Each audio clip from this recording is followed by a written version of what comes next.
here in the Slocan Valley, we do know where our water comes from.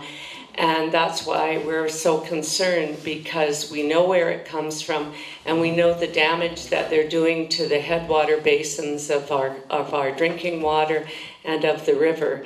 So we had a quick slideshow for folks who want to know what is happening on Perry Ridge, and what has happened throughout the valley is the direction of deforestation. And as we heard Bob say, that is one of the big impacts to water.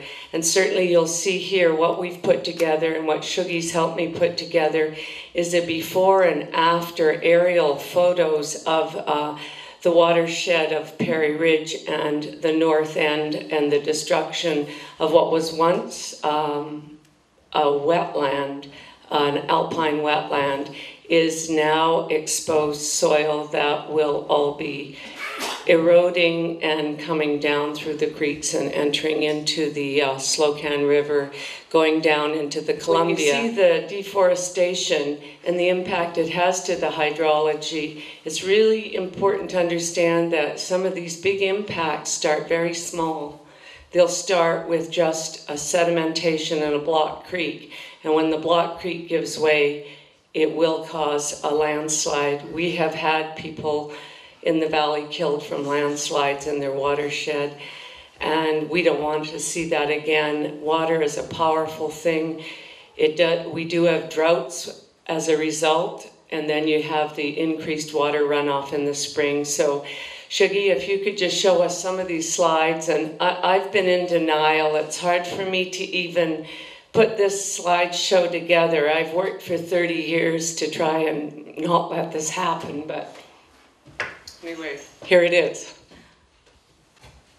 So this is Perry Ridge when Lucas Jmieff first flew over it. And as you can see, the clouds are the river systems on both sides of the ridge.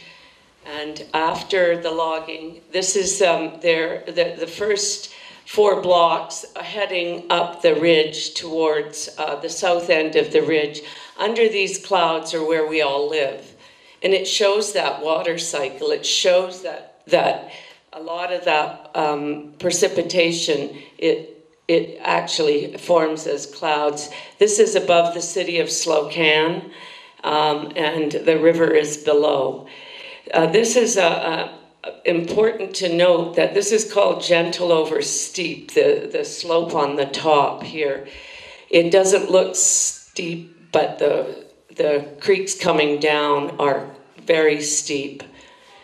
So this is a lot of exposed soil. This was once wetland, moss, lichens, habitat of wetland amphibians. And in fact, we don't really know what's on Perry Ridge. There's never been a real thorough study done of the wildlife. This creek here, this lake is called Dragonfly Lake. Those of you who live at the north end will recognize that. It's more cut now than these photos show. But you'll see that little lake is really important to the Sinaiks culture. There was blueberry picking. This is now a creek. That's hard to see, but this here used to be a western toad habitat. Now, what Bob's saying about water is there isn't the legislation to stop this. Irreparable harm, until it's happened, until something is really disastrous. We've tried to stop logging all through the valley, and it's one watershed after another that's gone down. And a lot of the impacts won't be seen. I mean, that is just painful for me to see that, and I'm sure for all of you and above the valley. So that's the western toad. Or she, I'm not sure which, but under the Endangered Species Act, that toad is a species of concern, which doesn't warrant any protection, truly. It's just identified, and internationally it is red listed because of this amphibian disease that's taking out a lot of the toad population in North America. So this is it. When we're looking at water, it's really important, like Bob was saying, the First Nations perspective. If you could go back, can you go back there, Shugi? I just wanted to point out where Bob was visiting today and where the Sinixt village site is. This is Lemon Creek coming down here. So the narrowest part of the Slocan River is where the site is. The impact and unraveling of the river, the erosion of the banks, and the further sedimentation coming from all the headwater logging is going to erode that site. And Dr. Goodale is working as quickly as he can to identify what was there as we lose it through the destruction of the headwater areas. So here you'll see the sediment and also all of the debris that has come down in the spring. And the braiding of the river, and all of that will be down behind the dams as the water moves it downstream. So, and that's Lemon Creek where it enters enters Slocan, and that's Perry Ridge. The rock face is Perry Ridge across that's Perry Ridge there, where the arrow is. And of course, water's important to all of life, but we think of ourselves first, but there are other species so reliant on it, and once again, that's the site.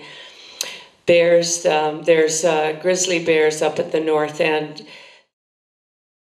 They use the park, and they've been noted that there was a mother grizzly and 3 bears at Gary Burns's place at the north end.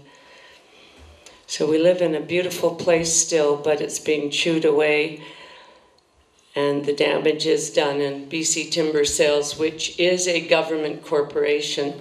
So in this case, we're up against the government and not just the. And this you could see there the basins. Those are the basins above the creeks, and we don't know what this is going to bring come spring. And that's the park in the back. We had hoped that at one point we could add Perry Ridge to Valhalla Park because it makes a good corridor. And you could see the road. You could see that their plans have never changed. They want the top of the ridge. They want the old growth forest all the way down south, and Herd Creek in particular. And unfortunately, they are now doing reconnaissance work beyond these cut blocks. And you can see the steepness of the slope that they're on, and how tragic it is, because they're losing money doing this too. It used to be the argument against the Valley folks was that, oh, we were taking jobs from people. Well, the mill is closed. The jobs aren't happening, and yet we're giving up our future sustainability of it as a community to have good water. And subsidizing it with our tax. Exactly, and especially when it's BC Timber Sales. They sold it at 78 cents? Yeah. Whatever. Yeah. It's horrible. It is, and you know, you'd think you could argue that, but you can't, not legally. The government's allowed to lose money. There is no legislation that says the government can't lose your money.